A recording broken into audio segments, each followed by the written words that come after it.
Shalom ప్రభువైన యేసుక్రీస్తు నామములో మీ అందరికీ శుభములను సమాధానము కలుగును గాక. This is Nehemiah from the heart of Israel, Jerusalem. గత శనివారం ముగ్గురు ఇజ్రాయెలీ హాస్టేజెస్ విడుదలవ్వడం జరిగింది.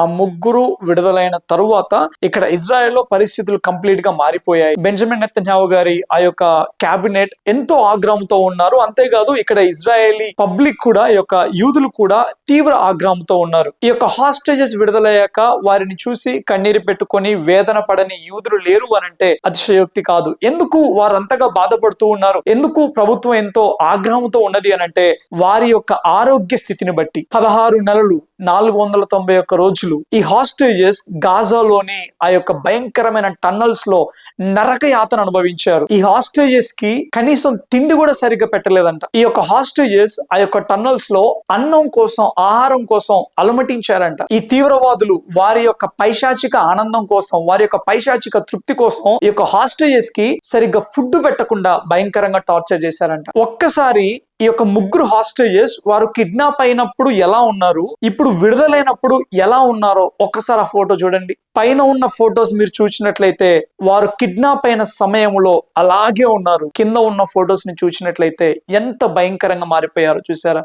వారు కనీసం ప్రాపర్ గా బలంగా నడవలేని స్థితిలో ఉన్నప్పుడు, బలంగా నిలబడలేని స్థితిలో ఉన్నప్పుడు వారు విడుదలయ్యే టైంలో ఈ యొక్క ఉగ్రవాదులు వారిని బలవంతంగా ఆ యొక్క గాజాలోని స్టేజ్ మీద నిలబెట్టి ఇక రెగ్యులర్ గా వాళ్ళ అరుపులు కేకలు ఉంటాయి కదా, ఆ రకంగా వారిని ప్రదర్శించడం జరిగింది. ఈ సంఘటనతోటి ఇక్కడ పరిస్థితులు చాలా మారిపోయాయి. అంతేకాదు యుద్ధము కూడా అనివార్యముగా కనబడుతూ ఉన్నది. మరలా యుద్ధం పునఃప్రారంభమయ్యే అవకాశాలే ఎక్కువగా కనబడుతూ ఉన్నాయి. ఎందుకు యుద్ధం మరలా ప్రారంభమయ్యే అవకాశాలు ఎక్కువగా ఉన్నాయి, ఏం జరుగుతుంది, ఈ యొక్క హాస్టేజ్ డీల్ ఏమైపోయింది, వీటన్నిటిని నేను తప్పకుండా వెంటనే నెక్స్ట్ వీడియోలో నేను మీకు తెలియజేస్తాను. కానీ ఈ యొక్క హమాస్ చేతిలో గాజా టన్నల్స్ లో భయంకరమైన నరకయాతన అనుభవిస్తున్న మిగతా హాస్టేజెస్ నిమిత్తం మనం ప్రార్థన చేద్దాము.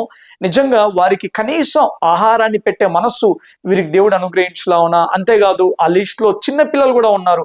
అసలు వాళ్ళ పరిస్థితి ఎలా ఉందో మరి ఇప్పటి వరకు తెలియదు.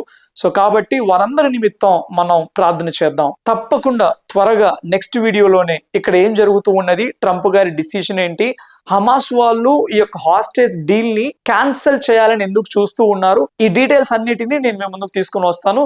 ఇజ్రాయెల్ గురించి ప్రార్థన చేయడము మనం మానకూడదు. Thank you all. God bless you.